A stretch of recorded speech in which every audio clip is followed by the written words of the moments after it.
The 6th annual SL24 Memorial Classic is being brought to you by BTL Foundation, the Cicero family, HFM Financial, Jersey Mike's, and the Platinum Dining Group.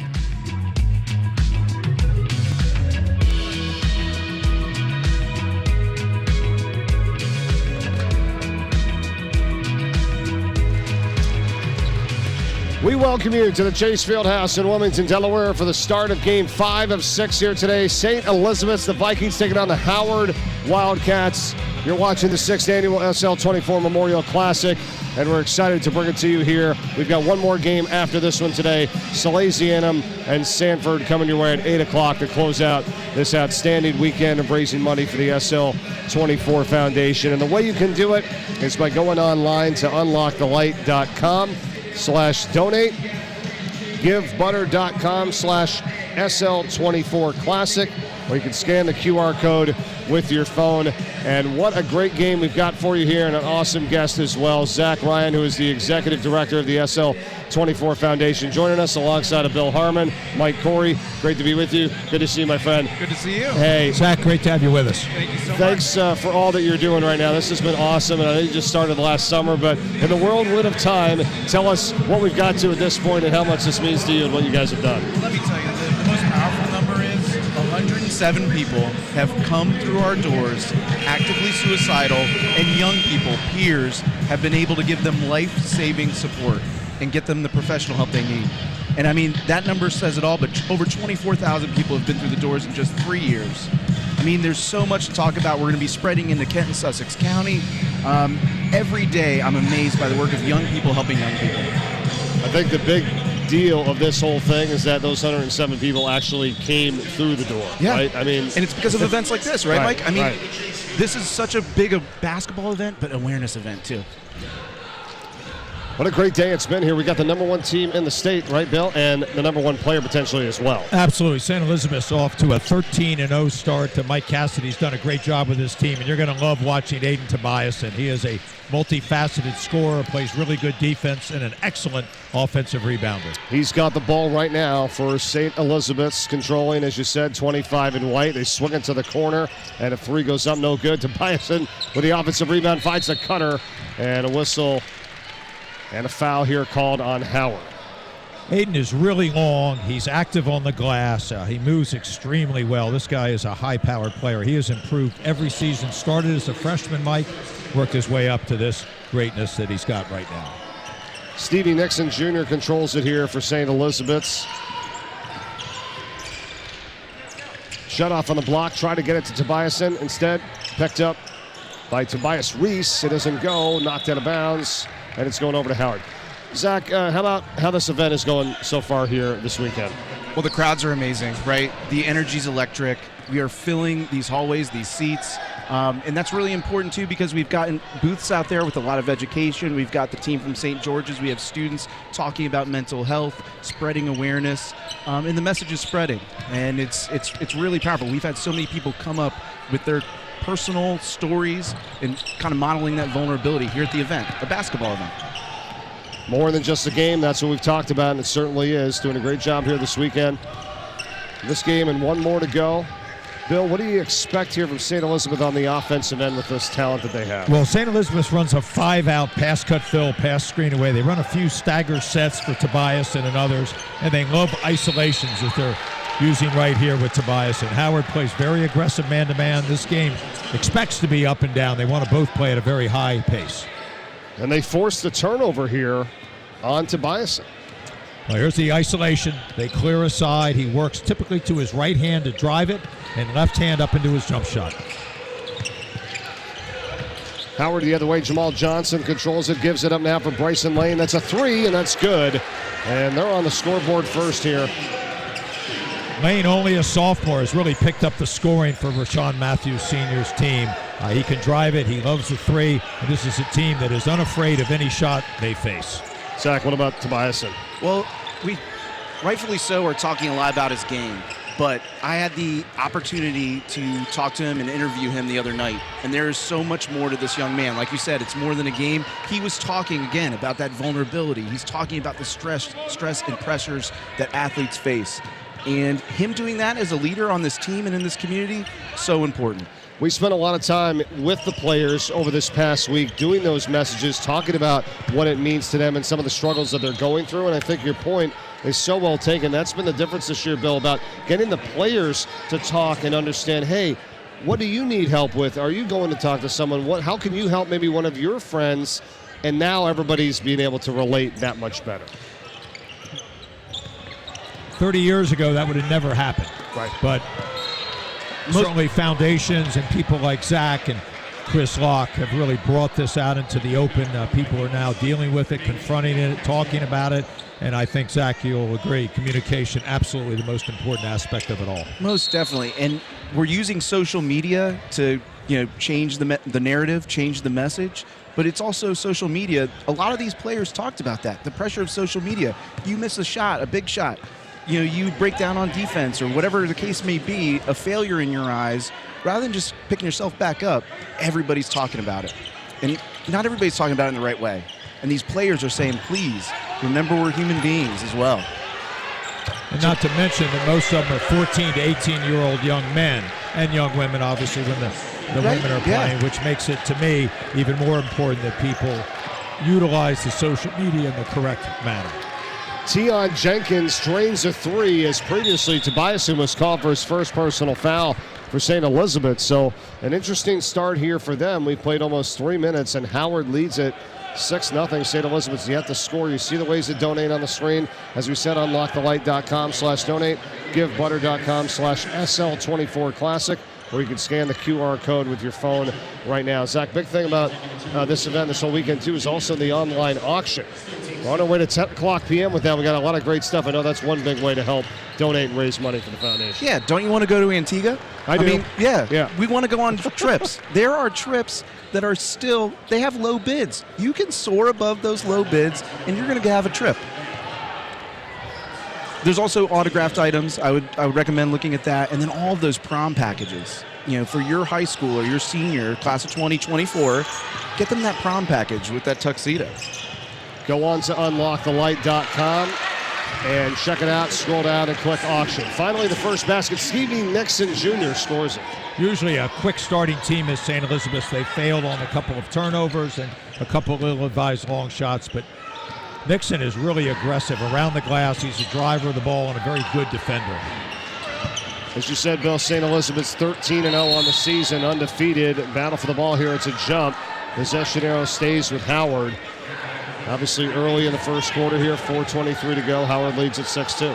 This is a team that really relies on their offense, Mike. They want to outscore you. They've scored in the 80s 4 different times, and in high school in a 32-minute game. That's crazy. That's a lot of points. Yeah. Absolutely. Foul going the other way. It's on Howard. It's going to be on Bryson Lane. He picks up his first. Howard runs a lot of screening actions on their inbounds plays underneath, and that time they caught the screener moving, and that's the result of the call. This is a good crew we got tonight, led by Mike DiMuzio. Chuck Jameson and Mike Whitfield along with him as well. It's the second foul, actually,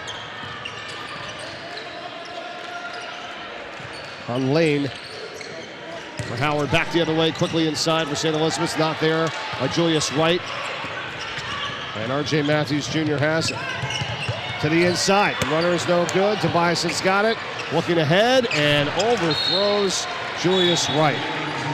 Mike, that is a huge part of St. Elizabeth's game. They love to get the ball on a miss and outlet it quickly and attack. They love to get it out of the basket if the shot's made, get it inbounds and attack. This is a transition-oriented team. Executive Director of the SL24 Foundation, Zach Ryan, is with us here for the first quarter. And tell us a little bit more about the initiatives and things going on this year. I know there's a big campaign in place as well. You got a lot of stuff going on, not just this tournament, which has been very successful. What else is happening? So, Mike, as we expand throughout the state, and there's so many communities and schools that need us, that are talking to us, and they say, we want to go beyond that education piece. Our students need support in the building, or they need support in their communities that's professional help. We're launching the 2.4 in 24. That's $2.4 million to go to an endowment fund where we can endow our mental health scholarship. And that means there's no economic barrier. We're 24/7, 365 at Sean's house. It's all free, all of those support services. And we want to make sure nobody is saying, I can't go to a therapist, I can't get professional help because I don't have the funding, I'm uninsured or underinsured. We're going to make that will not be the reality in Delaware.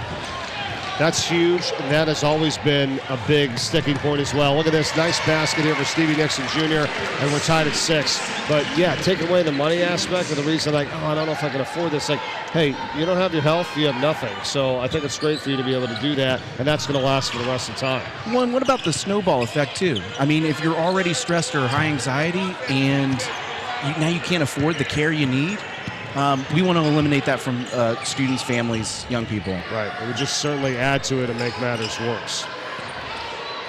Tobiasen is on the outside. Right now it's Kenneth Hunter Jr. They get it back out to Tobiasen. Verbal commit to Temple. Right, Bill? He absolutely is. And I know a lot of teams around this area would have loved to have had him, but Tobiasen definitely wanted to play for them. He's going to be, I think, a tremendous player for that growing program up in Philadelphia. Trying to go after that loose ball on the sideline. What about his size, his ability, athleticism, where he would fit in a college team when you step up and you play that level? What do you got? I think he's going to either be a 2-guard or a long 3. In high school, he can play almost any position. He's very versatile. He'll handle the ball. They'll isolate for him and do a lot of different things. At the college level, I see him as a shooter and then an off-ball defender who's going to be very good at that. He has great anticipatory skills. Quickly racing the other way, Robert Kelly for Howard. Their 6 points have come on 2 3-pointers for St. Elizabeth's. Their 6 points have come on 3 2-point baskets. Foul is called here.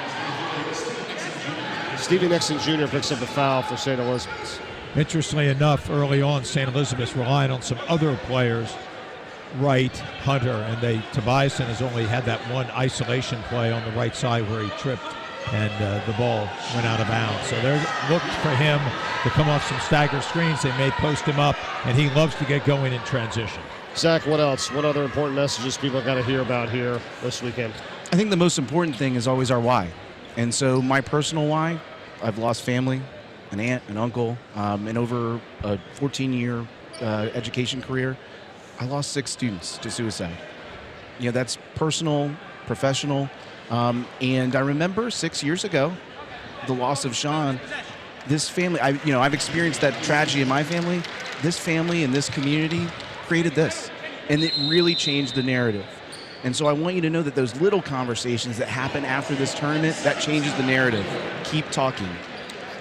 The biggest thing about it is that everybody in this building here tonight can get behind this. Like, this is something that everyone can understand, has maybe gone through themselves to any extent, and it's easy to get behind something like this. Well, you've had great crowds. As a matter of fact, I'm not mistaken, last night was the biggest Friday night crowd in the 6-year history, if I'm correct.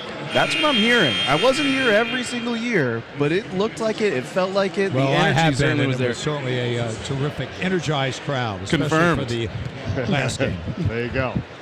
Yeah, we're looking around here at the Chase Fieldhouse, so we still have that next game to come. That's always been the classic at the end of the weekend, Salesianum and Sanford. So we'll see, and it's been great. You got the online auction. You get all the merchandise here as well at the Fieldhouse. You can also get it online too. Just go to unlockthelight.com.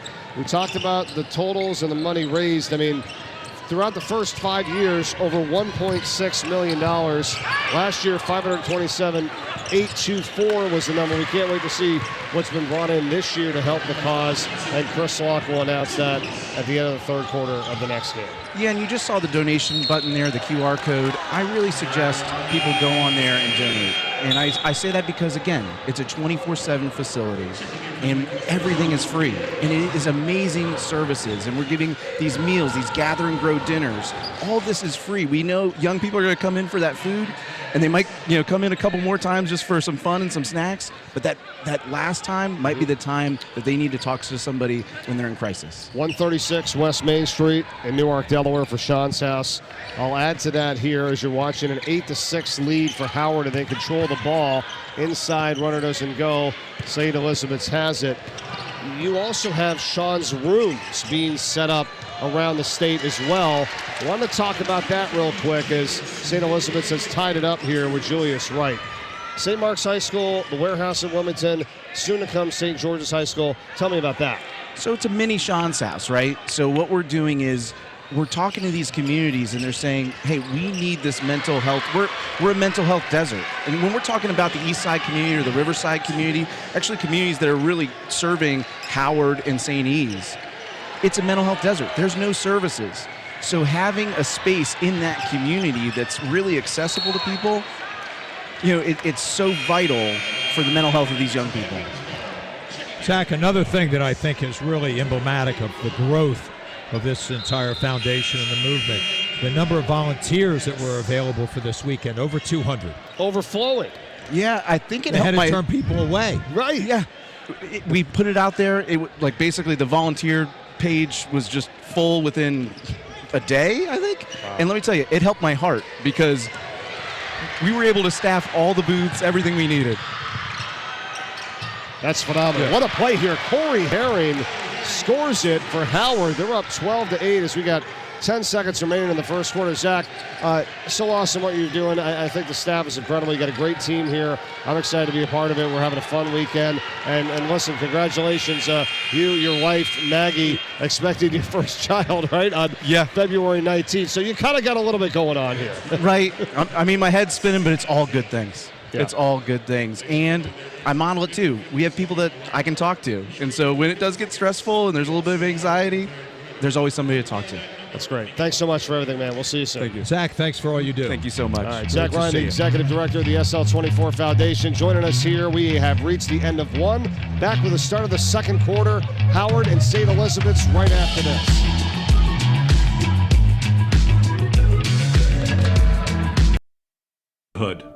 That embraces you. A school that sharpens you. A tradition that inspires you. Change is inevitable, but growth is optional. So go forth and do not fear changes in life. Instead, look to them with full hope. God, whose very own you are, will lead you safely through all things.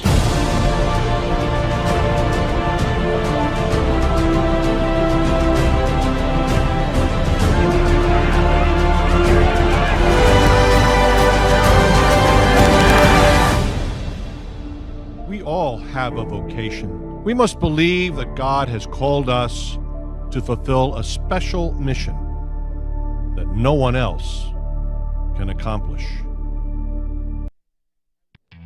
The 6th annual SL24 Memorial Classic is being brought to you by CBM Insurance, DSM Commercial, High Five Hospitality, and iHeartRadio.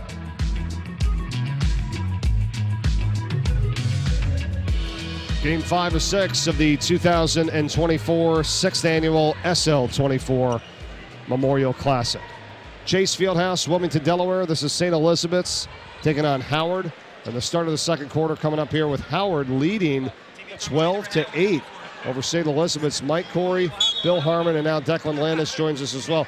Bill, what happened there in the first quarter? What's going on in your opinion? Howard got off to a great start making 2 threes. The big story is that Aiden Tobias, and the outstanding player who's going to Temple for St. Elizabeth's, is scoreless. He's really only taken 1 shot. He had a turnover. His other teammates have been picking him up, but some careless ball handling, a little unusual for St. Elizabeth's, has really hurt them, and Howard has taken advantage of that. Declan, you've been watching. You go to Temple, so you're looking forward to his arrival. What did you see in that first? Yeah, I mean, I've been watching Aiden ever since he committed, and he's just uber athletic. He can do everything at every level, but he just really hasn't had his hand on the ball. When he has, he's been playmaking, but He hasn't made, I believe he shot like twice or three times and hasn't made it yet. So, but like Coach said, they just, a disciplined team has been struggling with discipline so far, and that's really been the story. Howard, credit to them on defense. They've played really well. Howard's not having a bad year, Coach. I mean, they're 9-3. They Yeah. did have a tough loss Thursday on the road, 69-60 to Sanford at Sanford. What was key in that game was Howard got off to an early start. We're up 14, and then Sanford was able to slowly work themselves back for a 9-point win. Three-pointer on the way, no good that time by Julius Wright for St. Elizabeth's, and they're having trouble finding the bottom of the net here. Early second quarter, Howard still leads it by 4 to whistle a traveling violation that turns it back over. It's a tough one on R.J. Matthews Jr. St. Elizabeth's, when they get into their flow of their offense in transition, shooting the threes, they're as good as anybody. But they struggle because they don't run a lot of set plays. Some other guys are taking some what I would call ill-advised shots, especially early on when you're not hitting them. They need to run a couple of their staggered screen sets for Tobias and to get him going. Yeah, they love to shoot the ball, and like you said, Coach, sometimes they should just hold on to that ball a little bit, be a little more patient, especially when you have an athlete like Tobias, as that one goes off the back iron. Offensive rebound, they work it inside. Kenneth Hunter Jr., it's not there. Fight for it, St. Elizabeth's has it, and the putback is good. Powerful play by Stevie Nixon Jr. It's a 12-10 game, 2-point lead still for Howard. One thing that St. Elizabeth's will do, guys, they'll take some questionable shots, but because they attack the offensive glass with everyone, they are the recipients of a number of second chance opportunities as Nixon got in there. They have some excellent rebounders. Typically, Kenneth Hunter is always involved around the glass. This time, Nixon did a good job of stabilizing himself on the weak side, waiting, got the man up in the air, and finishes through some contact. Guys, technical foul called on Stevie Nixon Jr. as well after the end of that play. Is it just not good enough to score? You have to say something. I think that's what happened. And that's a good job by the officials. And I think it's important in these games that not only do the players understand the context of it, but that the officials keep command of the situation. And especially in a weekend like this, you know, we're all trying to come here and celebrate the sport of basketball and Sean, and you know, it's bigger than just this game, Coach. It really is. You're absolutely right, Declan. Stevie Nixon Jr. with that technical now has 2 personal fouls. Howard unable to get anything extra on the line, but they still have the ball here, and it's a 6.5 minutes to go in the second. They lead by 2, trying to expand on it. Not there on that shot from Matthews. Offensive rebound, yes. Howard very opportunistic. They've been able to attack the glass. They've been driving the ball on the baseline. St. Elizabeth's not quite as sharp as they typically are. That was Herring who scored it. Now here's the jumper from Tobiasen, his first points of the night. And if you do not locate Aiden Tobiasen in transition, he's going to find a spot. His teammates know to look for him, an excellent long-range shooter. 3 ball goes down. Yeah, he was wide open on that shot. That's not something he misses often. Caden Brown misses for Howard, and look out. Here comes St. Elizabeth's, and really exerting authority there with Kenneth Hunter Jr. and a strong drive to the hole. Hunter, for a big man, runs the court extremely well. This is St. Elizabeth's game. They want to get up and down. They want to control the glass. They'll pitch it out ahead. They'll compress you and then kick it back to the trailers they did with Tobiasen, or they'll drive it to the basket as Hunter did. And I think St. Elizabeth's has kind of woken up a little bit here now. All of a sudden, they lead it just by 1, but they are moving the ball quickly. They do it again, and it's Hunter.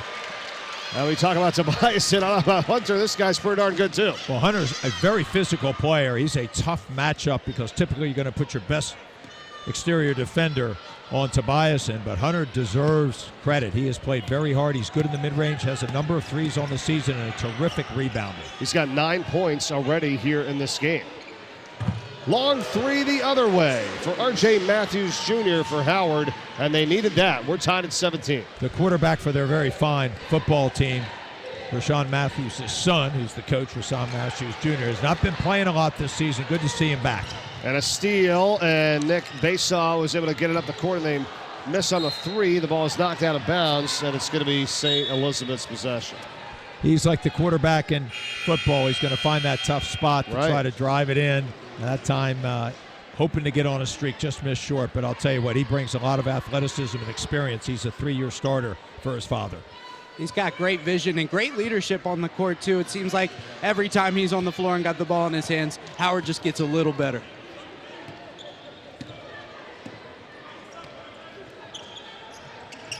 Right. They call the foul on Howard. Going to be on Ronald Handy. It was a little handsy, I guess, there. Just a little bit. That play, yeah. When St. Elizabeth gets stabilized, as I mentioned, there'll be 5 out. Occasionally they'll post up Tobias or Hunter or even one of their guards. But what they really like to do is set some off-the-ball screens and get some cutting towards the basket. On the drive to the hole, rolls off that time from Harris. There's a foul, and it's going the other way. It's going to be on St. Elizabeth's on Julius Wright, who picks it up his first. Wright has been very quiet, but boy, he's had a great season. Averages in double figures, scores in doubles almost every game. He is terrific in the open court. He's aggressive around the glass, and he's a very good on-the-ball defender. We talked about Tobiasen with the Temple commit. Anybody else, like you just said with Wright, what about Hunter? Anybody else gaining? That part attention? I don't know. I haven't had Okay. a chance to talk to Mike Cassidy. They may have some D2 and D3 looks, but I'm not sure at the D1 level. I believe Tobiasen's probably, at least right now, the only one that has an offer. It's pretty good, though, when you get a guy like that on your team, right, Bill? Because then it just elevates everybody else's game, too. I mean, you think, like, hey, you go to watch him, but then you see these other guys. It's kind of like what I'm doing right now, too. Well, you're absolutely right. He makes people better for a variety of reasons. Number one, he's a great player, and he's going to attract additional attention. Number two, he's a great passer. And number three, I just think his presence out there, he has an aura about the way he plays. His experience is outstanding. Well, and you mentioned it. His playmaking is unbelievable. He's able to get people open on the wings where, normally there wouldn't be somebody open with. He is an underrated passer, I feel like. That's an important part of his game because often, like you mentioned, Coach, he gets doubled and triple teamed. He's got to be a good passer, and he is.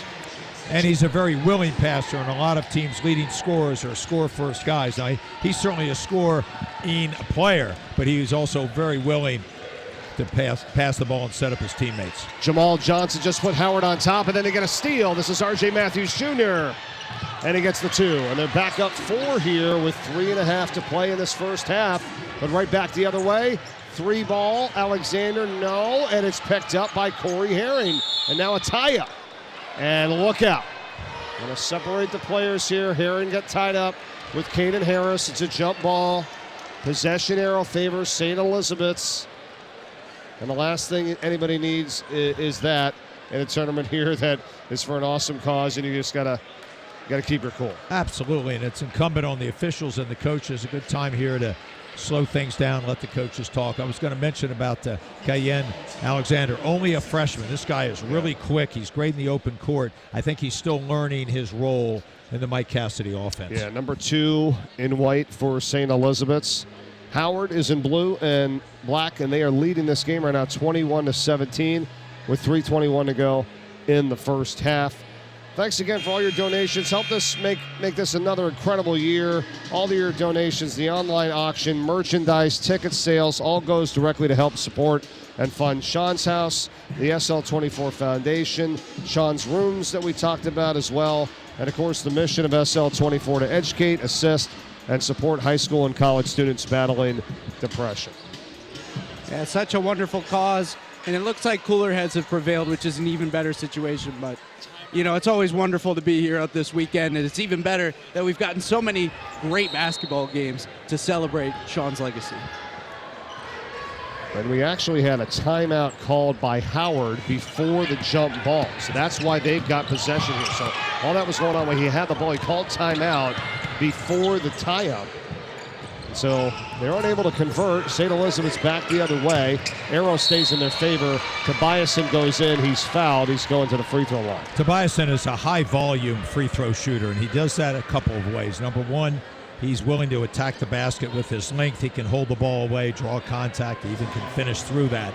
But he gets himself to the foul line. He's played a lot of basketball, especially at the AAU level, so he understands ways to get himself open and then how to get fouled. He uses fakes very intelligently underneath, and I just think his presence, he's going to draw double teams and sometimes triple teams, and he knows how to execute out of that and to get players to commit fouls on him. How about the job Coach Cassidy has done? We just saw him here, Bill, and what you know about him and what he does with a lineup like this and a guy like Tobiasen.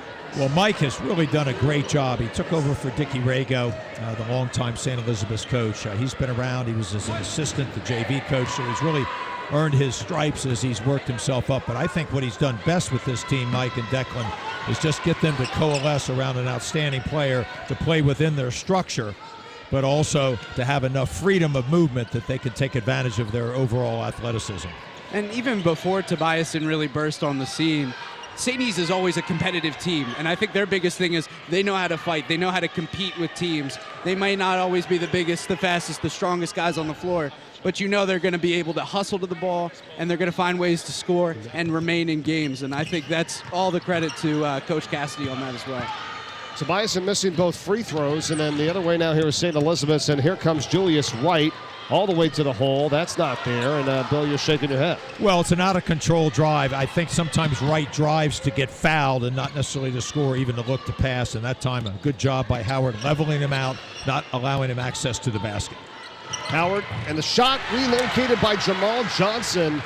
Strong ability there to hang in there and put that one down, 23-17. Howard's done a great job of spacing the court, getting into one-on-one situations. They've shot the ball better than St. Elizabeth's and have out-hustled them in a number of opportunities around the basket. Missing on the three is Hunter. Howard, another rebound.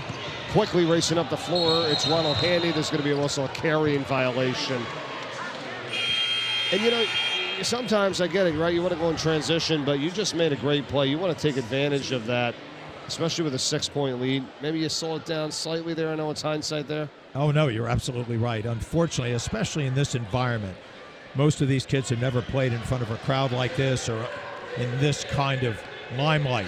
And so naturally they want to speed up and make plays they can. If you just play within your ability, play at the right speed, and play within the structure of the offense, you're going to have a lot more success. Declan being here with us, walking around, seeing these teams year after year. I mean, it's got to feel a little bit different for them to get pumped up to be at this event. Look at that, finish. Yeah, I mean, absolutely. This is probably, for some of them, this is the biggest stage they've ever played on, right? And it means so much more to the people in these stands. Not only does it mean something for the DIAA standings, but you're playing in a professional arena. You know, there are teams that just won a championship in this arena, right? There are so many factors, there's so many fans, there's so much noise that they just are not used to, and I think that's a big part of the reason why, you know, you see teams maybe struggle to be in system or struggle in the moment, mistakes that they wouldn't make normally.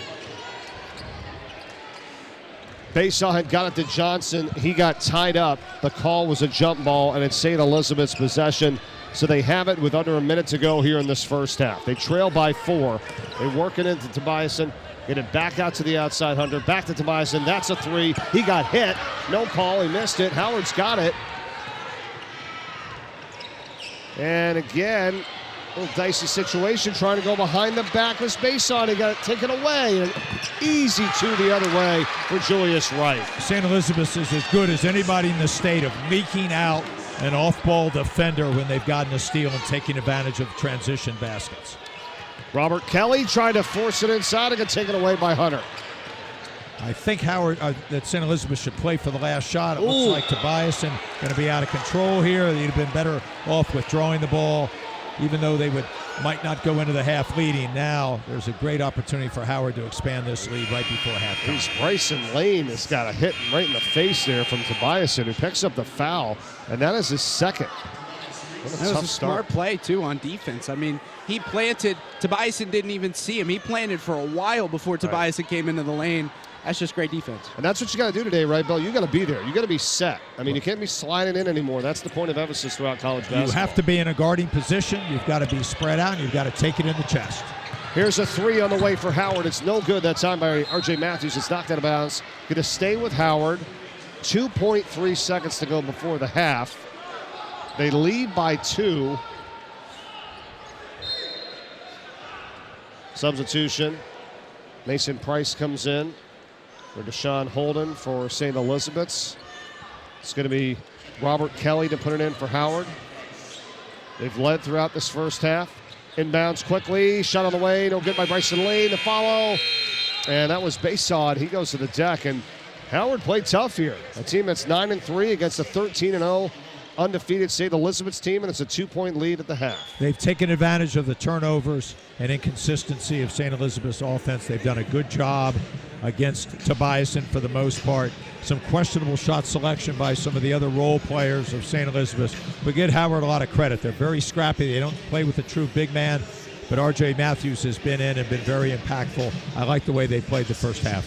Like you said, Coach, they've stayed in system on offense. They didn't panic. They kept their cool. St. E's has kind of been trying to rush themselves. They're maybe outplaying how they're thinking. Howard on the other side, they're playing smart. They're finding the open opportunities. They're getting their shots, and they have a 2-point lead. All right, guys, should be an interesting second half. We'll see what happens. We'll take a timeout. We'll be back with more. The 6th annual SL24 Memorial Classic continues from the Chase Fieldhouse in Wilmington, Delaware. Howard leads it by 2 at the half over St. Elizabeth's 23-21.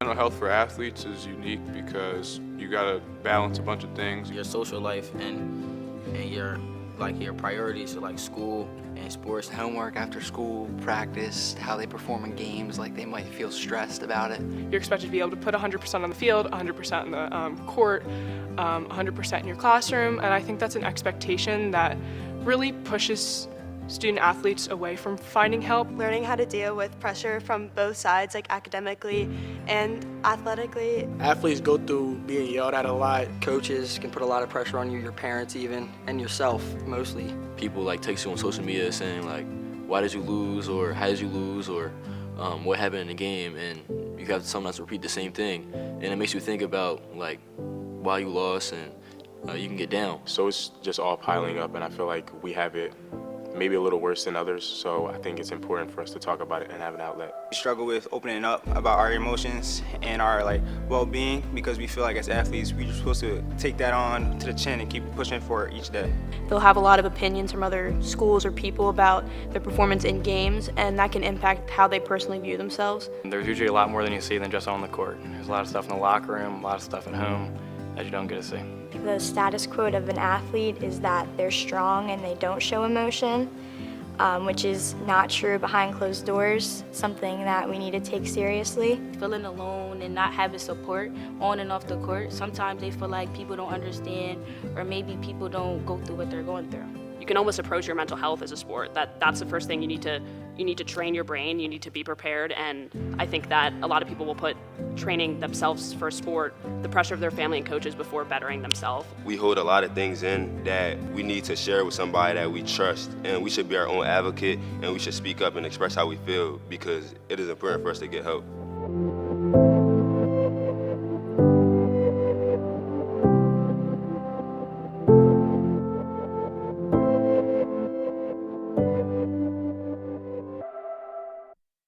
Sometimes all you need to change your life is a sign.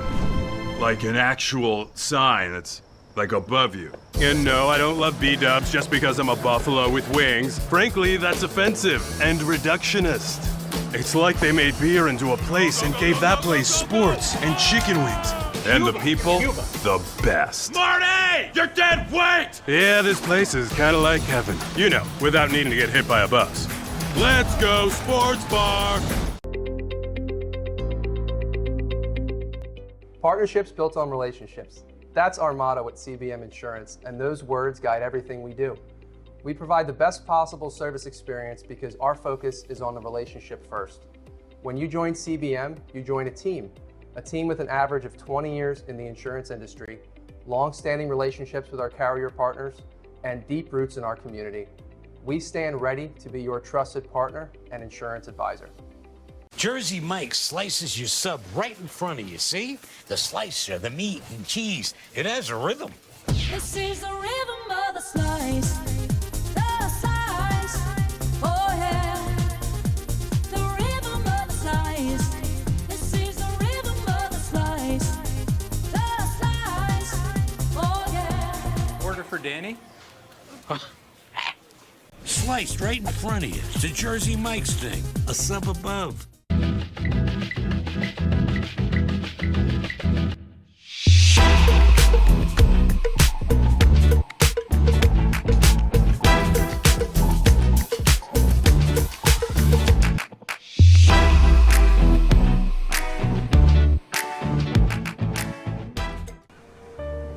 Welcome to the award-winning Lighthouse Cove Event Center in Dewey Beach, the Mid-Atlantic's premier wedding venue destination. offering beach-inspired weddings, receptions, and special events on the Rehoboth Bay. Whether it's simple and understated or grand and elaborate, Lighthouse Cove Event Center delivers a once-in-a-lifetime wedding experience.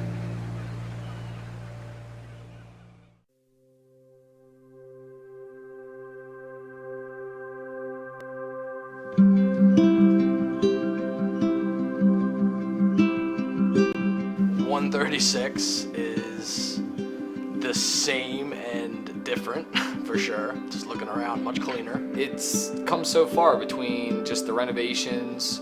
Definitely a lot nicer and a little bit cleaner than when we were here.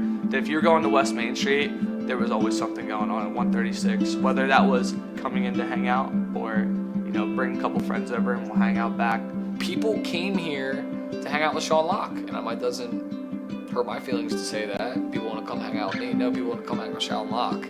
It's just amazing to see that it's a place that people want to gather when it was a place that we always wanted to gather. The house was never empty when we were here, and it's amazing to know it's not empty now.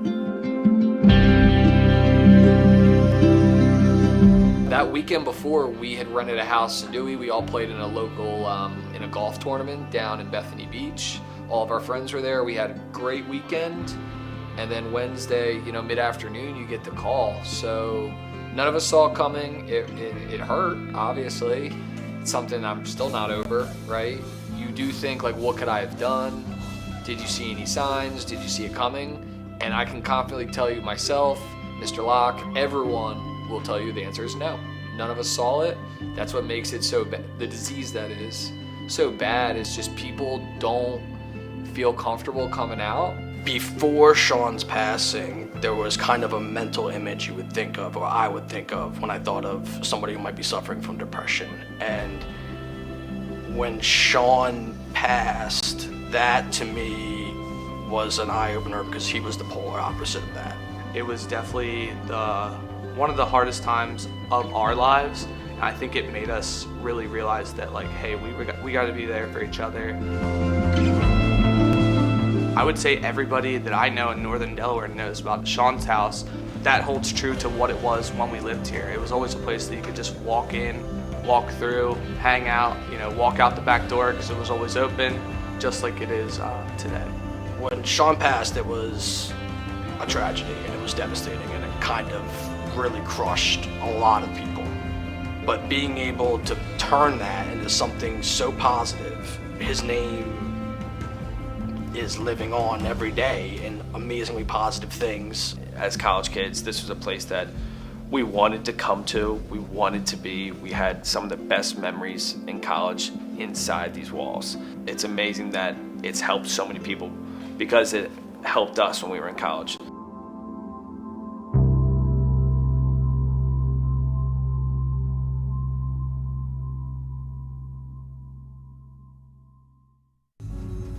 It's incredible, the journey we're about to start. Reimagining it all to take children's healthcare where it's never been. Well beyond medicine.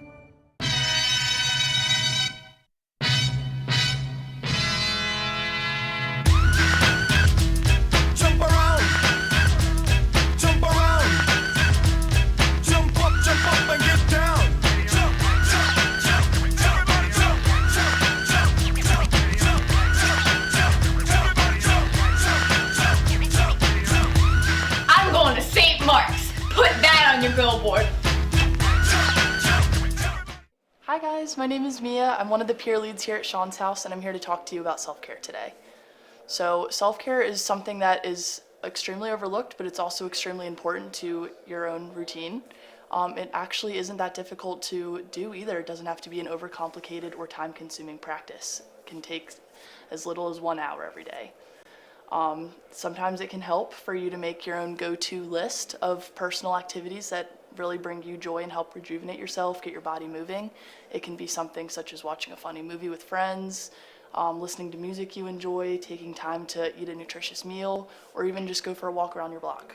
Remember, self-care can also just mean not overextending ourselves, which could also mean not saying yes all the time. Sometimes saying no for your own well-being and not feeling guilty about that can be considered as a form of self-care as well. So just consider maybe taking 1 hour out of your day to do some kind of activity that can make you feel rejuvenated and happy. This is really crucial to our own personal, I'm sorry. Okay, go from there. Yeah. This is really crucial. Bring us home. Okay, this is crucial to preventing burnout. We all balance so many activities, whether it's work, personal relationships with friends or family, and as a result, our own personal well-being can take a backseat and be neglected. So just consider 1 hour, just taking the time to do something that makes you feel good.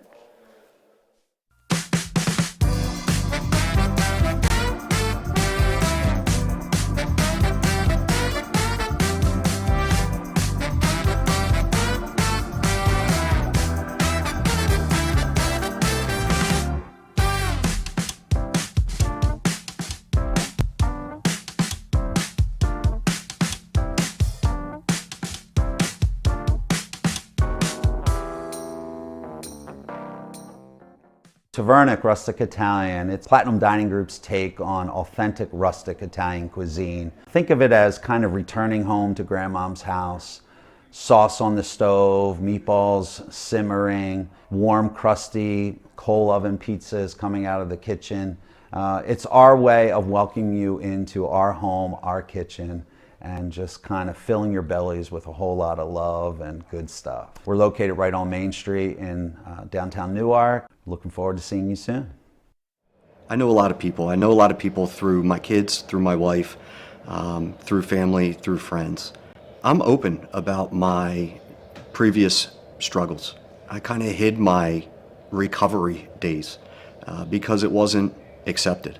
Any one of my successes today are because I faced my fears and I wanted to make a change.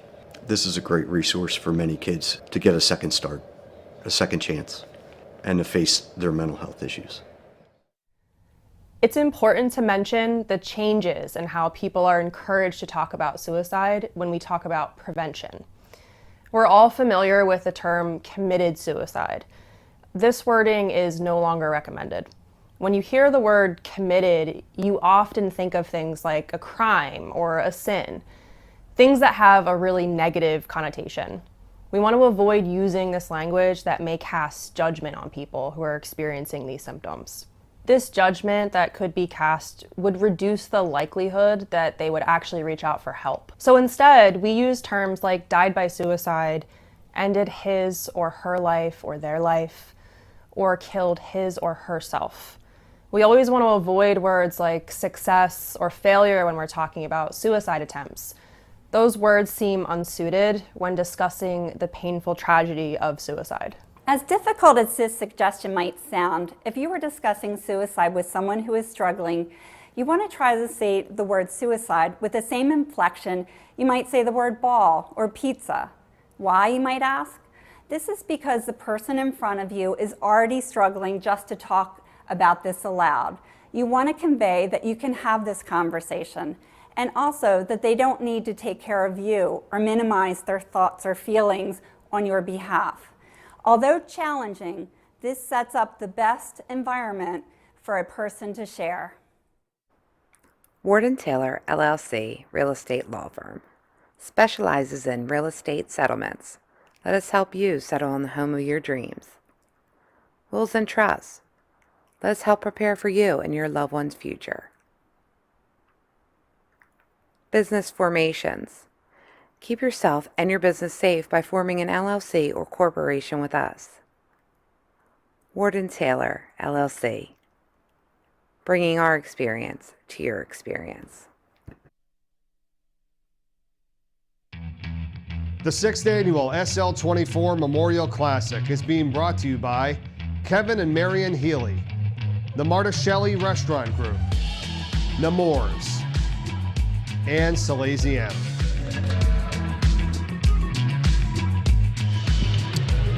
We are back at the Chase Fieldhouse in Wilmington, Delaware, as we get set for the start of the second half with Howard and St. Elizabeth's. It's a 2-point lead for Howard right now, playing really well, 9-3 on the season against this undefeated St. Elizabeth's team at 13-0.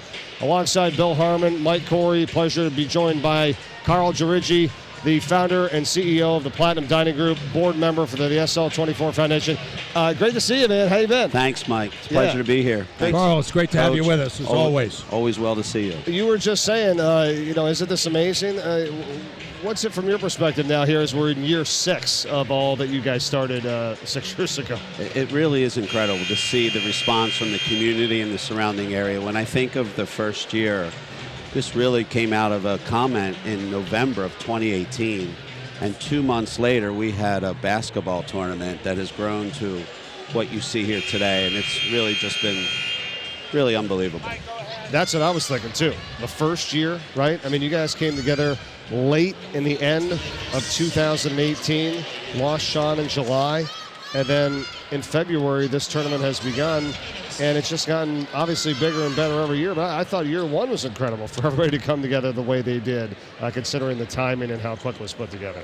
Absolutely. And, with each year, it's gotten better and better. The community is growing, and really it goes to the point of really what our mission is, which is to educate, assist, and support, and get the word out for the reason why we're all here, which is battling mental illness and the whole conversation regarding that. So it's just really been unbelievable. Howard has the ball to start the second half.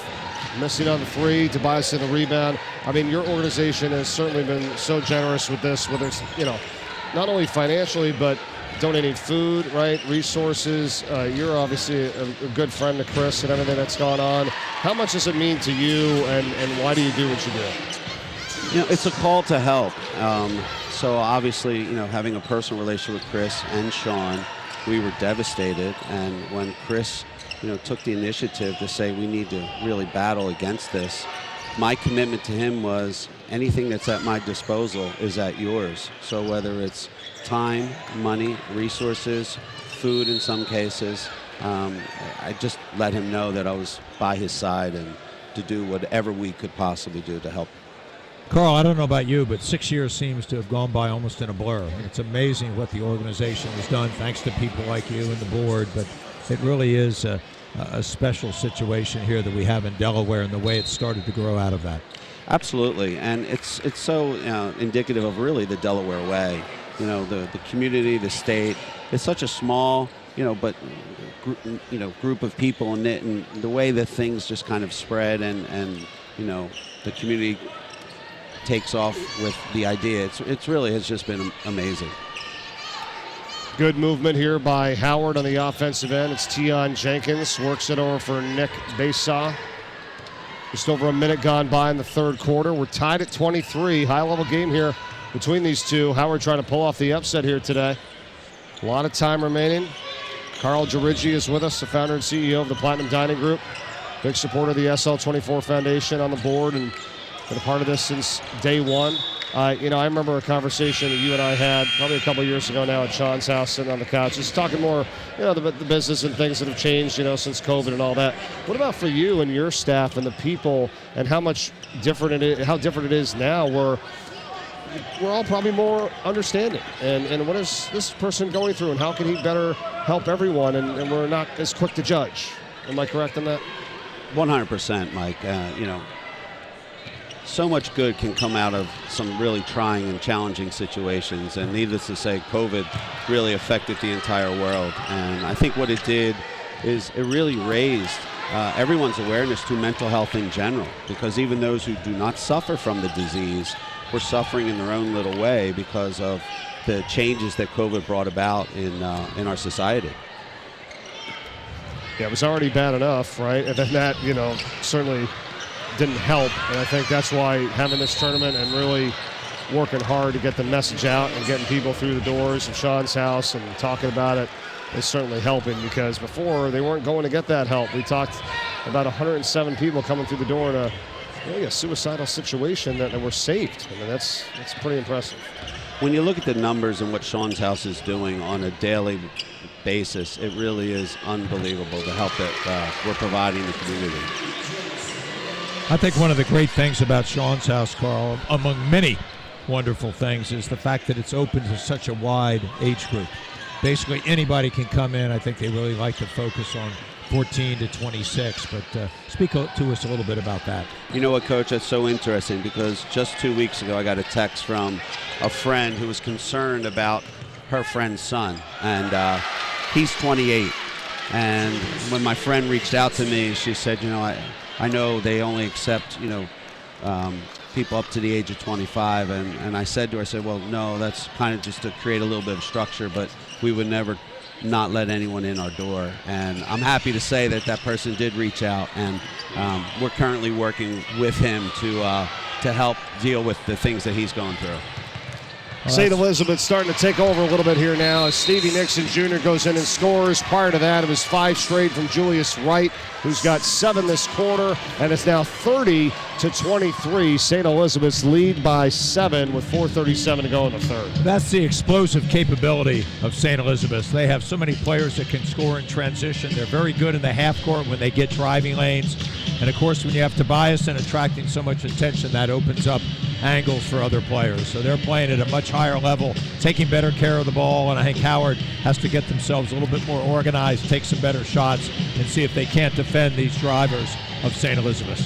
I know we're always talking about the number 24, of course, Sean's old number. We're in 2024. This is seems like it's going to be a really, really big year. I mean, we're expanding the Sean's rooms all over the place. We talked about the $2.4 million in 2024 that we're trying to raise for the endowment. All the great things going on right now. Is there anything else on your mind that you guys you're working on that people need to know about so they can help donate and get this thing bigger and better than ever before? Well, and you talked about the 2.4. That was an initiative that came out of one of our board meetings towards the end of last year, where basically, we want to create an endowment in perpetuity that will just continue to support and take care of all the expenses of Sean's house so that we can continue to treat anyone and everyone that comes through our doors at no charge to them, right, which is really an incredible thing when you think about it. So 2024 does promise to be an incredible year and something that we're all really excited about. Carl, you are so active on the board and do so many great things for SL24. I think one of the really interesting things this year is the sponsorship has grown from, I believe, 103 last year up to 127 this year. It really is amazing, Coach. 127, and I believe in our last update, I think 38 sponsors upgraded their sponsorship from prior year. So that just really is such a huge indicator of how everyone feels about what we're doing here, our mission, our cause, and all the things that we're accomplishing through Sean's house. Well, and everybody can get involved too. It's not, this is not just corporations, big sponsors, all that kind of stuff. I mean, any little bit helps. You see it right on the screen right now. Unlockthelight.com/donate. You go to givebutter.com/SL24 Classic, or you scan that QR code with your phone right now, because obviously everything's going to this cause to help those with mental health. Students, high school, college, 14 to 24 throughout Sean's house, Sean's rooms, and more. And I still get, like when Chris said I have a conversation, he tells me about somebody that he heard from, whether it's all over the country, the world. I mean, they're just reaching out. Like, it's amazing how many people are just kind of reaching out. So I can't wait to get this word out to even more people as we get into this year. 2 years ago, I was walking down the beach with my wife on vacation, and down in the Caribbean, and we saw an SL24 show. And it just really kind of hit me on how far spread our wingspan has grown to be so far away and out of the United States and see a shirt like that. That's cool. It was really a beautiful reminder. That's awesome. Tobias in on the dunk. You just saw it there for St. Elizabeth's. That guy who just missed, Julius Wright, has been on a tear in this third quarter. He's got 11 points. Howard, the drive doesn't go there on the shot from Drummond. Offensive rebound, a foul's going to be called. Howard's had a lot of difficulty scoring inside on St. Elizabeth's lengths. Tobiasen has taken over the game, and what's magnificent about that young man that the Temple fans are going to like so much, Carl and Mike, is that he plays hard no matter whether he's scoring or not. And a lot of young players their game depends on how many points they're scoring, and then they don't do it in other aspects. Tobiasen plays hard at both ends, does so much to help his team win, whether he's scoring, distributing, or playing great defense. We interviewed a lot of these players, Carl, the other night, which I thought was awesome because they're the ones that have to get the message out to their peers, because that's what this is all about. Like, all of a sudden, if their friends talking about it, you see somebody else at another school, they're bringing up what they're going through, you relate to that. So to get the students, to get these active young student athletes to discuss it, it's been a big-time jolt here, I think, this year in what we're doing. To get kids at this age, athletes at this age, to be talking about this so openly in a time when, that wasn't always the case. And that's really what's so wonderful about the Sean's rooms that we're creating, is because now we're going right out directly into the high schools and providing that as well. Carl, we talk on the board, and unfortunately I don't get to spend nearly as much time as someone like you does, but when we get those emails from Chris telling us a story about another young person's life saved, I think it's just incredibly moving. It really is. Sometimes, Bill, I wish we didn't have to get those emails at all, right? But the fact that we do, it really just reinforces the work that we're doing and the impact that we're having on the community. Carl Girigi is with us here, the founder and CEO of the Platinum Dining Group, board member of the SL24 Foundation. As we're talking here in the third quarter, with St. Elizabeth's now on a tear, up 36-23. It was a 23-22 lead for Howard, and they haven't scored in this third quarter. It's, Bill, it's got to be from the defensive end, right? And the way this collective group is playing right now, and they're just shutting them down. I think they've amped up their defense at halftime. They knew that was going to probably be the deciding factor in the game. They've challenged a lot of shots inside. Howard's taken some questionable shots, but more importantly, they've been unable to finish inside against the better length of St. Elizabeth's. I've seen a couple of these calls like this tonight. Like, Tobiasen got hit. I mean, he wouldn't spin and go to the floor and travel on purpose. That's a foul. Well, I think if he kept his dribble, it would have actually not been a travel.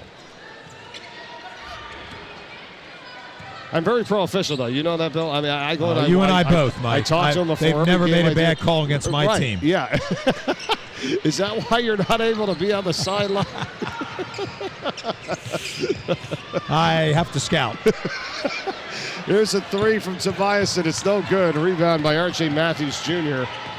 And he's played a lot and well early in this game, Bill, and that's going to be a traveling violation. And they were doing really good the first half, but run into a roadblock here in the third quarter. RJ had a great football season. Quarterback for Howard's team, can play a little defense as well. Going to college to play football. But I'll tell you what, he's a great athlete. He's a good team leader. He missed a lot of games early in the season, so it's really good for Howard and for us to see Rashawn Matthews Jr. back. Wright has played well. 23 for St. Elizabeth's, knocked it out of bounds. 1:07 to go in the third. Carl, what else? What other message, thought you want to get out to the people viewing, listening here this weekend and what we're doing? I think it's just really important for all of us, adults, children, to really reach out to your loved ones, the people that you know, the people that you spend time with. And if things don't seem right or someone doesn't seem right, encourage them to talk, encourage them to reach out to one another. We've got to start having this conversation and continuing to have it. Carl, I want to thank you personally. I know how much time's required to be a board member. You give out more time than that. This is a gentleman that runs a very ambitious business. He's done a great job in the state of Delaware with all he's done, helping out a lot of people, employing a lot of people, putting some great food in people's stomachs, but more importantly, the ability for someone like you to be able to volunteer your time to such a worthy cause just speaks volumes about the kind of man you are. Well, I certainly appreciate that, Bill, and I also am very thankful for the work that Mike has done to bring attention to what we're doing here and all the work that you continue to do, being involved with the youth for as long as you've had. And, it's a collective effort. Collaborations, produce the best results, and it's all of us kind of doing our part and doing what we can and when we can. Well said, Carl. Yeah. Really appreciate your great work on the foundation. All you do is great friend. Thank you, Bill. I appreciate it. It was great to see you. Thank you, Carl. Thanks Mike, for saying that. Yeah, my pleasure. Awesome. It's great to see you again. Easy to get behind this, right? It's gonna be a fun rest of the weekend. Looking forward to seeing how we finish up, and I know we'll catch you again. This is just getting bigger and better, so we love it. Very excited about what's going on here. Very looking forward to what the end result is, and continuing on in 2024, and continue to let this thing grow. So always good to talk to you. Thanks again. Thank you. All right, Carl Giriggi with Carl, us be here. well. Founder, CEO of the Platinum Dining Group, big-time supporter and a board member of the SL24 Foundation. Great to talk to him, and thanks for his support here. As we reach the end of 3, St. Elizabeth's with a 38-23 lead over Howard. We take a timeout. We'll be back with more. Chase Fieldhouse, Wilmington, Delaware. The 6th annual SL24 Memorial Classic continues right after this.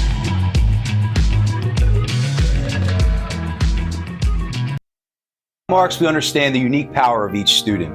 We pride ourselves on offering limitless opportunities for all students, from our strong academic programs to faith formation to the fine and performing arts to extracurricular clubs, activities, and athletics. But despite all these resources, we understand that some students will still fight with darkness. And that's why Sean's House is so important, because every student needs a team of light.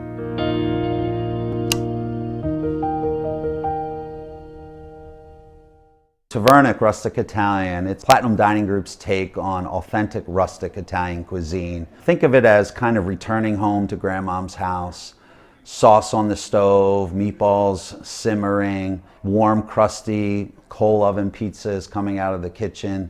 It's our way of welcoming you into our home, our kitchen, and just kind of filling your bellies with a whole lot of love and good stuff. We're located right on Main Street in downtown Newark. Looking forward to seeing you soon. The 6th annual SL24 Memorial Classic is being brought to you by TKO Hospitality, Ward & Taylor LLC, and Diamond State Financial. Coach Harmon. All right, welcome back. SL24 Memorial Classic continues.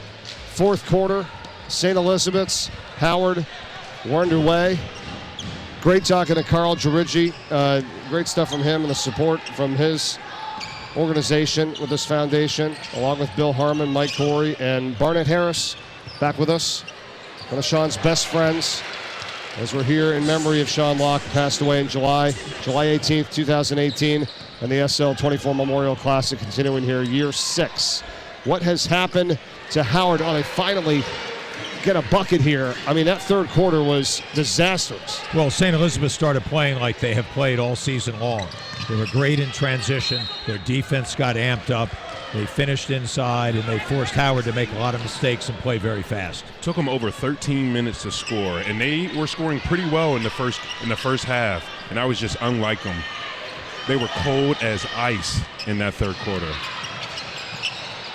Falling down, losing the handle that time was Caden Brown.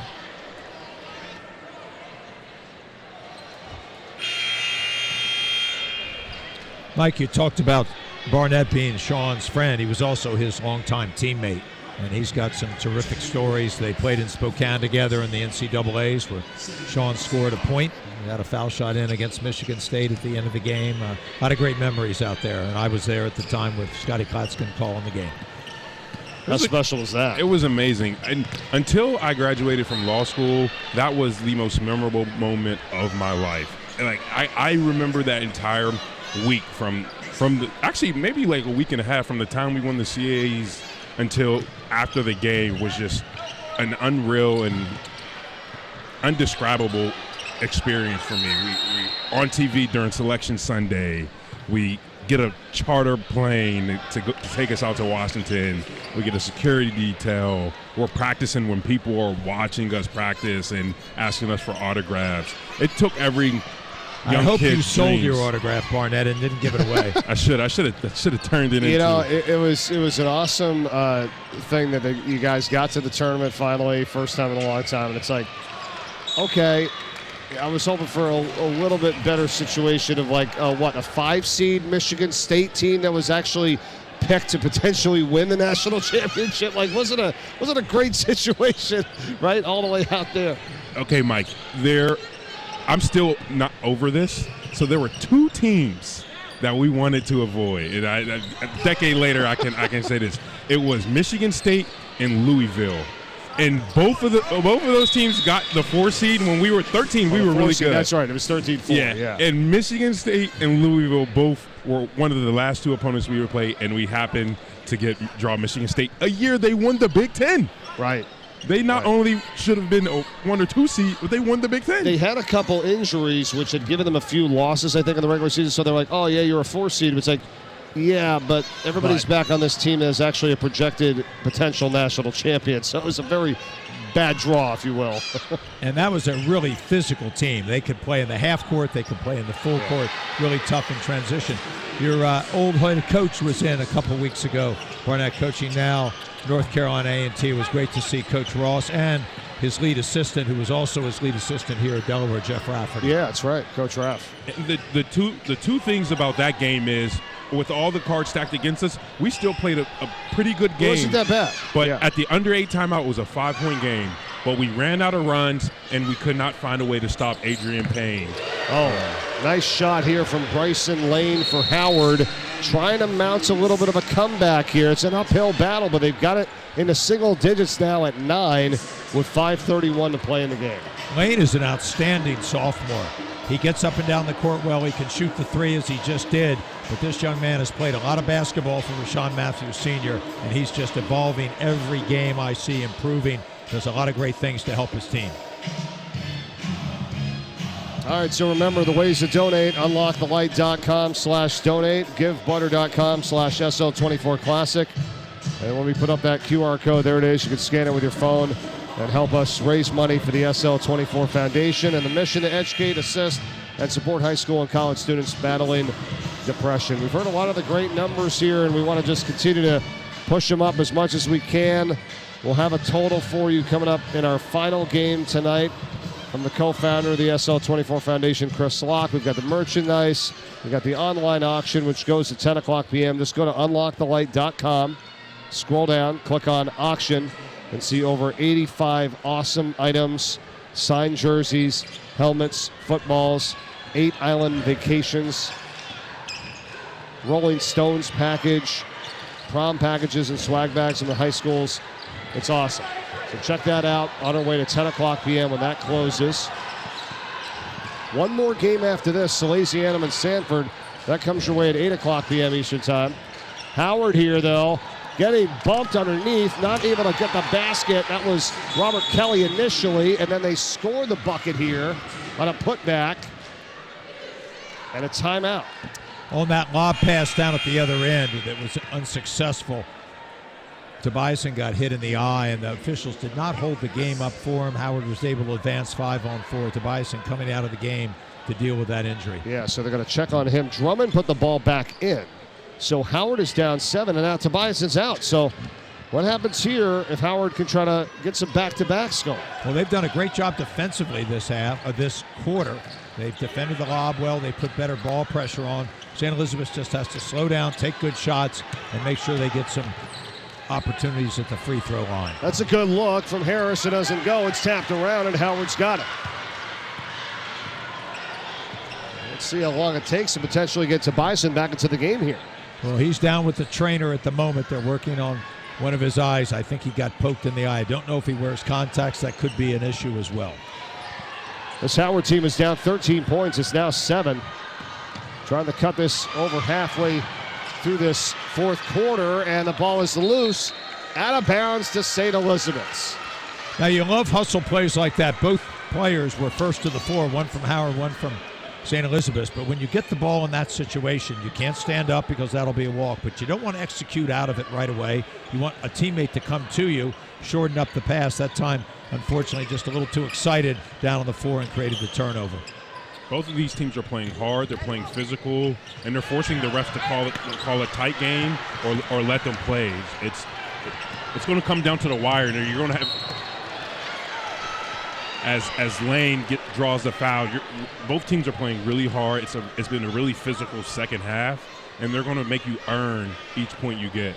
Yes, they are. Tobias Reese called for that foul, and Howard to the free throw line. It's going to be Bryson Lane. There's Tobiason. He's up off the bench, checking in here in just a moment.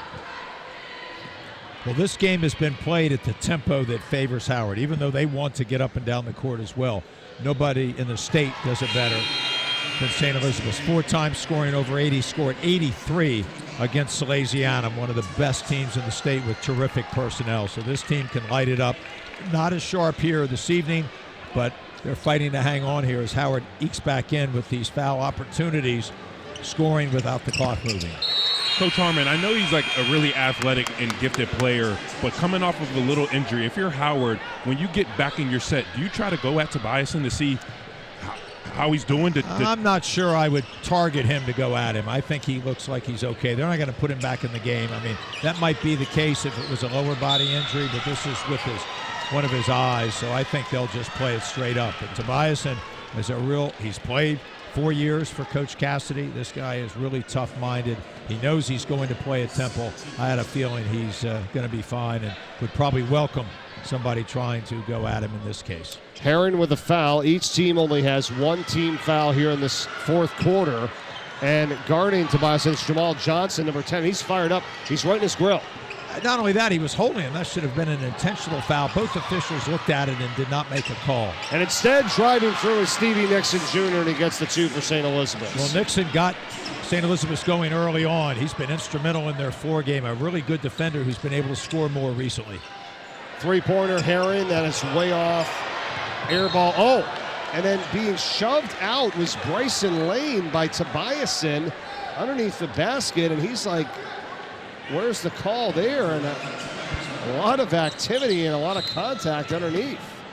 Well, this officiating crew, as Barnett mentioned earlier, has definitely let them play through some fairly substantial contact, and that's one of the problems. Yes, you want to let them play, you don't want to influence the game, but at the same time, if you don't get control of it, an errant elbow, etc., leads to a problem on the court. Timeout, St. Elizabeth's. I just kind of want to see that again, because I mean, it was... There's some blatant... It was an air ball that he was boxing him out as the ball was going out of bounds, and it looked like his right arm extended as Lane was trying to get to the loose ball. And then you said you had noticed something from Jamal Johnson, who was guarding Tobiasen, so maybe that was a little like kind of retaliation, like I'm upset enough of this. And I don't blame them, and that's where the officials have to take charge. They've got to be cognizant of the fact that players are going to bump and hold. Okay, if that doesn't affect the play, but when it gets to be that physical, there's got to be a call made. Absolutely agree, Coach. It seems like the refs sometimes have a no blood, no foul rule out here. 3 minutes that might be 23. fine if it's WWE or something, but not in a high school basketball game in this setting. Bryson Lane is the leading scorer for this Howard team that is trying to make a comeback here. It's 42-35. Lane has 8 points. 3:23 remaining, 7-point lead. All right, what do you got here if you're Howard to try to pull off this upset and come back into this game? Barnett first. I would find a way to maybe pull off of a trap in the execution when St. E's seems to be running a lot of screens. Surprise them with a trap to try to force a turnover, force them to make an uncommon mistake, and to only limit them to 1 shot. You can't allow them to get second chance opportunities. Top scorer in this game is Julius Wright for St. Elizabeth, 23 in white. He's got 15 points. Stevie Nixon's got 12. He's got 6 this quarter. And then Howard has got Lane with 8, Herron with 6, and Jamal Johnson's got 6 as well. Now here's Howard going to zone. What St. Elizabeth should do is withdraw the ball and make them come out and play man. They can burn probably a minute off here if they stay in zone. A really surprising decision where I would be in your favor. You've got to create some trap opportunities. Maybe they'll trap out of the zone, but you really don't have as many good options as you do in man-to-man. Yeah, I was wondering about doing something like this, right, Bill? You always think about it when you have a lead, even though there's a decent amount of time left. There's obviously no shot clock. As long as you don't turn it over and you get the ball to your hands quickly, you're just going to, waste some time here. Shorten the game up. They get a great look from Wright, a nice pass by Nixon. Just happened to miss the wide open layup. Now Howard has to capitalize on this. They just burned about 30, 35 seconds. You need to score because each possession matters. And Robert Kelly must have heard me because he said, right on time, Barnett, right on time. Right on time is right. He got right in there, got the nice basket, 42-37. It's a 5-point game. So this could, blow up in your favor or not, against you a little bit, Coach, if you keep doing stuff like this. And the other thing is, Mike and Barnett, St. Elizabeth has not been in a lot of close games. And when you try to slow down a team that's not used to delaying it, or they want to get out and score, sometimes it really disrupts the rhythm. That time Tobias goes inside and does a great job of utilizing his body to draw the foul. An excellent free throw shooter. Jamal Johnson called for the foul and was upset with himself that he had the block, potentially with the body as well. Aiden Tobiasen, the Temple commit at the free throw line, connects. Well, he is very confident. He is a high-volume free throw shooter, shoots it around 75%, and I guarantee you that will improve during his college days. 1 of 2 here on this trip. It's 43-37. Still 2 minutes to go in this game for Howard. Thinking 3-ball, putting it up off the rim, no good that time from Corey Herring, and the rebound pulled in by Hunter. And a smart decision by Tobias. And he had a teammate running out. He slowed it up. They want to run some more clock here. Layups only. You said it, Coach. They did it. Tobiasen finding Wright. That's the high percentage shot they needed. They lead at 45-37. And he's got to be the initiator, especially in these pressurized moments. He's the most experienced player. He has the most skill. He's got to be leading them. 3-ball lane not there. Fight for it, and it's out of bounds. Going to stay with Howard. Out of bounds off of Wright. And as a player, Barnett, you know this. When a man is going out of bounds to try to save the ball, you never want to follow him out. You actually want to stay in bounds, keep some cushion. Typically, they throw it back to you. Now you're going to have a 5-on-4. So players have to really think about those situations and practice it some. Absolutely, Coach. Bill, that's the point right there that you made right at the end. Practice it some. I mean, 100%. We actually, my team's always practiced it. How to save a loose ball, how to go for it, how to secure one on the ground. I mean, these are little things that I think a lot of coaches take for granted, and I think you need to make sure that people know how to do it, especially in pressurized situations. Stevie Nixon Jr. getting the bucket now, throwing the length of the floor pass to right to Tobiasen. Wow. And that's St. Elizabeth's at their best, running the court. They fill lanes extremely well. There's nobody in the state that runs rim to rim better than Aiden Tobiasen. We have a whole lot of slam down thank you ma'am out here, and this is what I signed up for, Coach and Mike. That's what most people were probably expecting from this St. Elizabeth's team. Here we go. Wright takes it in. Timeout, Howard. 39.8 seconds to go. Julius Wright extending his total. He's got 19 points. Stevie Nixon's got 14, and St. Elizabeth's is up by 14. Julius Wright was relatively quiet in the first half, but he's really taken over. He's a terrific athlete.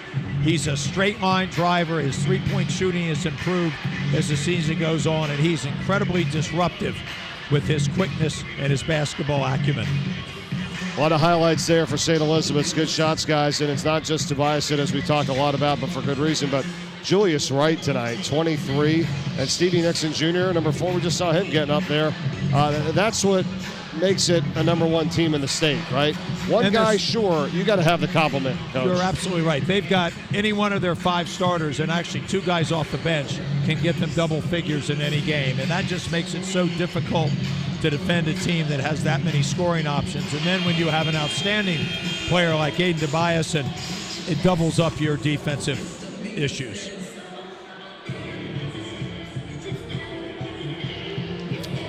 So a valiant effort by Howard here tonight, but the third quarter is what really kind of did them in, and then they had got it down to about 5. But then a bunch of great plays here for St. Elizabeth. In transition, as you said, Bill, that's what you've seen this team do. That's who they are, and then they really exerted it here late, and they're going to go on to win this game. Well, when you attack St. Elizabeth, you've got to be sure you have at least 2 bodies back to confront any would-be runouts. No good there from Herron. Vikings have it. Probably just going to run it out here. 20 seconds to go. This is one of my things, guys. I always feel, and I understand the team that's leading, but I like games to end up being played. I think that really sends a message instead of the dribbling players leaving the court. I think you play it out. You may not try to score, but you still try to play basketball. I understand what you're saying, because then when you're in a close game, your mindset is like, yeah, we're playing this right to the end. I just think you need to respect the game that way. Yeah, that's a good point. St. Elizabeth's, though, they win it 51-37, the final score here over Howard, and remain undefeated on the season. Coach Mike Cassidy's group now 14-0, And Howard's going to drop to 9-4 on the season. The final thoughts, Barnett, let's start with you. Great all-around game. They persevered. They got off to a little bit of a slow start. Howard was really putting a lot of pressure on them, but they settled in. They executed their plays. They got their big-time players into positions where they could succeed, and Howard ran out of runs. Bill, both teams, their effort here tonight. I loved Howard's effort. Unfortunately, they just came up a little short. The issue is that when you play a team like St. Elizabeth's that has so many varied scores, and against a player like Tobias, and he's a great lesson for any player that plays. Don't let your lack of offense affect you at the other end. When Tobiasen was struggling to score, he played exceptionally hard at the defensive end. He created steals. He was a willing passer, got a lot of rebounds, and then when the scoring came to him, that opened up the game. But Tobiasen's my kind of guy. He plays very hard at both ends no matter what the situation. All right, guys, Julius Wright led the way for St. Elizabeth's, 19 points, a game high. They outscored Howard in the second half after being down by 2 at the half. They outscored him 30-13, including 15-0 in the third quarter when they took advantage of this game. That's the final for you. Howard falling to St. Elizabeth's here, 51-37 the final. Thanks for watching this one. We got one more to go. Coming up next, Salesianum and Sanford at 8 o'clock Eastern Time as more of the 2024 6th Annual SL24 Memorial Classic continues from Wilmington, Delaware after this.